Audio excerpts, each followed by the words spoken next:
Rajkot marketing યાર્ડમાં જગતના તાતના પાકને કેટલો ભાવ મળી રહ્યો છે? કઠોળ, તેલીબિયાં, મરી મસાલા, શાકભાજી તેમજ કંદમૂળની કેટલી આવક નોંધાઈ રહી છે તે તમામ જાણકારી ખેડૂતો માટે ખૂબ જ મહત્વપૂર્ણ છે. તો આ અહેવાલમાં મેં તમને તાજા બજારના અપડેટ વિશે જણાવીશું. ત્યારે રાજકોટ માર્કેટિંગ યાર્ડમાં શું ભાવ મળી રહ્યા છે અને કેટલી આવક નોંધાઈ રહી છે, ચાલો જાણીએ.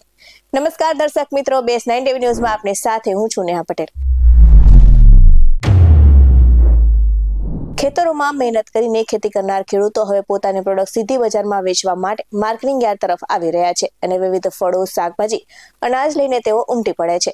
ત્યારે આ સાથે જ યાર્ડમાં આજે કપાસની 2200 ક્વિન્ટલ આવક નોંધાઈ હતી અને કપાસનો મણદીઠ ભાવ 1440 થી લઈને 1620 રૂપિયા સુધી બોલાયો હતો.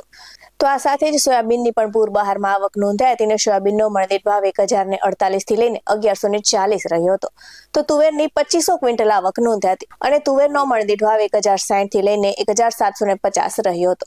વાત કરીએ હવે અડદ, મગ, ચોળી, ચણા, જેવા કઠોળની આવકની, તો સાથે જ યાર્ડમાં અડદની પણ આવક જોવા મળી હતી અને અડદનો મણદીઠ ભાવ 1030 થી લઈને 1740 રહ્યો હતો અને આ સાથે જ મગની પણ આવક જોવા મળી હતી. તો મગનો મણદીઠ ભાવ 1050 થી લઈને 1800 રૂપિયા બોલાયો હતો. તો વિવિધ જાતના તેલીબિયાં જેવા કે એરંડા, તલ, સૂરજમુખી, મગફળીના સિંગ, ફાડા સહિતની આવક જોવા મળી હતી.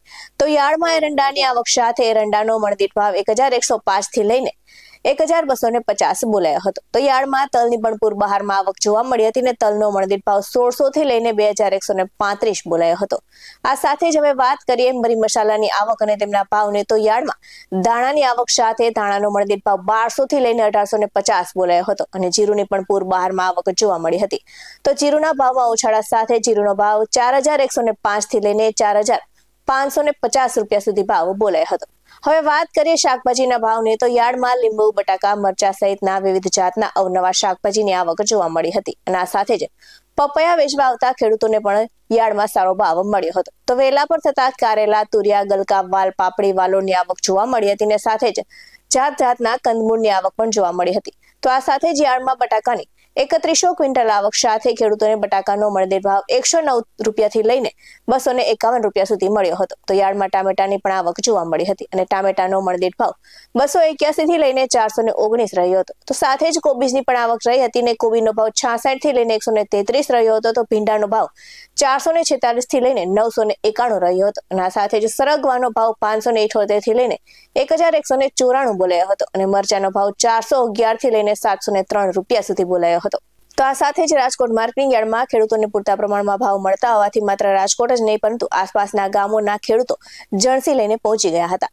આ સાથે જ વાત કરીએ શ્રી સરદાર વલ્લભભાઈ પટેલ મુખ્ય માર્કેટિંગ યાર્ડના જણસીના ભાવની, તો કપાસ બીટીનો ભાવ 1440 થી લઈને 1620 બોલાયો હતો. તો ઘઉંનો ભાવ 521 થી લઈને 566 બોલાયો હતો. આ સાથે જ ચણાનો ભાવ 1050 થી લઈને 1934 બોલાયો હતો. તો મઠનો ભાવ 1075 થી લઈને 2105 બોલાયો હતો અને આ સાથે જ શીંગ ફાડાનો ભાવ 1050 થી લઈને 1700 રહ્યો હતો. તો ધાણાનો ભાવ 1200 થી લઈને 1850 બોલાયો હતો.